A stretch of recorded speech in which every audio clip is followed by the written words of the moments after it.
un petit mot, vous parler un peu de cette année qui vient de s'écouler, parce que c'est aussi l'objet de l'Assemblée générale.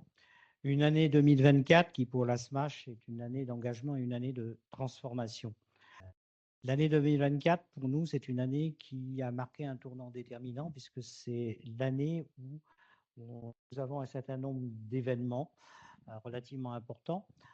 Et parmi les faits majeurs, on va surtout relever la transformation de la SMASH en société à mission, ce qui n'est pas une mince affaire, parce que ça signifie beaucoup d'engagement derrière, puisque nous nous sommes fixés une raison d'être, nous nous sommes fixés des missions, et nous avons pris des engagements pour les mener à terme. Donc, c'est quelque chose de relativement fort et qui nous positionne et qui clarifie nos engagements au niveau de la faveur, à la faveur de la transition écologique et de tout ce qui est progrès scientifique.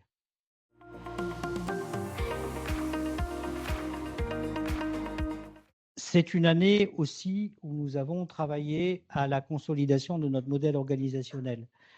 Depuis 2 ans, nous mettons en place un certain nombre de choses à la SMASH. Il y a eu la création de comités de direction, la création d'un conseil scientifique et récemment, cette année, avec la transformation en société à mission, la création d'un comité de mission.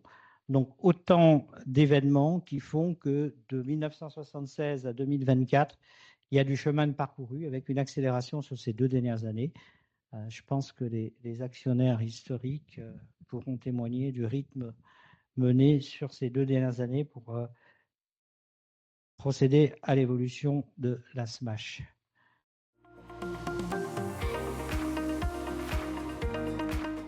En 2022, nous avons pris le parti à la SMASH de lancer un grand programme de recherche et développement. En partenariat avec nos amis du CIRED, nous avons lancé le programme DD Intelligence. Et quand je dis lancer, c'est lancer, porter en termes de gestion de projet pour une grande partie et porter en termes de gestion financière aussi pour une grande partie, puisqu'en 2024, nous sommes mis en mode innovation, nous allons dire, et nous sommes allés chercher du financement auprès de BPI et de nos banquiers pour financer cette phase de recherche et développement, une première phase de recherche et développement. Nos partenaires financiers nous ont accompagnés. Et en 2024, nous mettons en œuvre une deuxième phase sur ce programme DD Intelligence. Et nous avons donc franchi un cap. Il nous reste encore un levier clé à lever, mais nous avons établi un programme pour cela. Et une fois de plus, nos partenaires nous accompagnent sur nos travaux de recherche.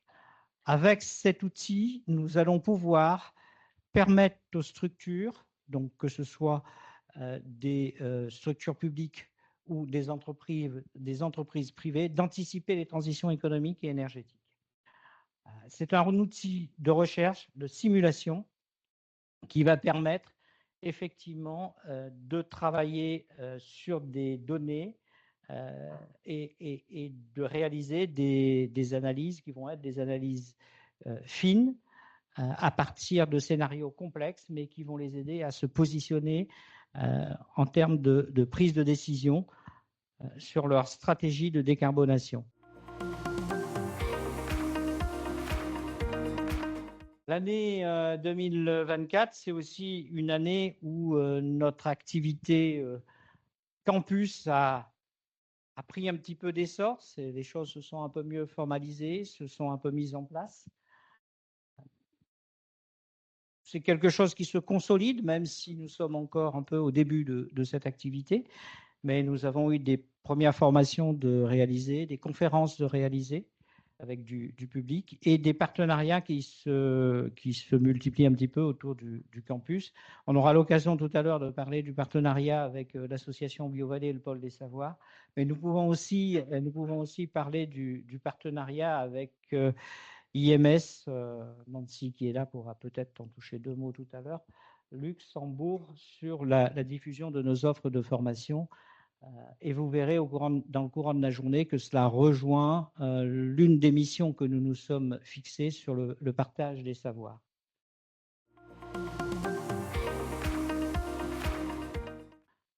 Aujourd'hui, on peut dire que l'ensemble de nos actions sont alignées, pour utiliser un terme à la mode, avec les pratiques éco-responsables. Donc, effectivement, nous faisons un gros travail et nous sommes très sensibles à ce genre de choses.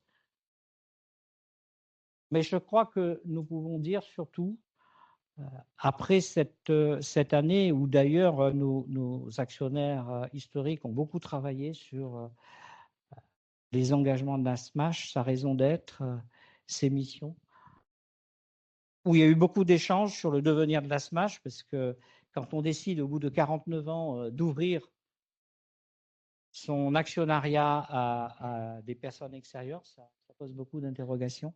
Mais aujourd'hui, je crois que nous pouvons affirmer la conviction de la SMASH, c'est que ce qui compte à la SMASH, c'est l'innovation scientifique et c'est de relever les défis écologiques et sociétaux et de pouvoir permettre effectivement à tous ces jeunes chercheurs de trouver un terrain, un espace où ils vont pouvoir réaliser leurs travaux, conduire leurs thèses pour un certain nombre d'entre eux, aller jusqu'au doctorat, postdoctorat.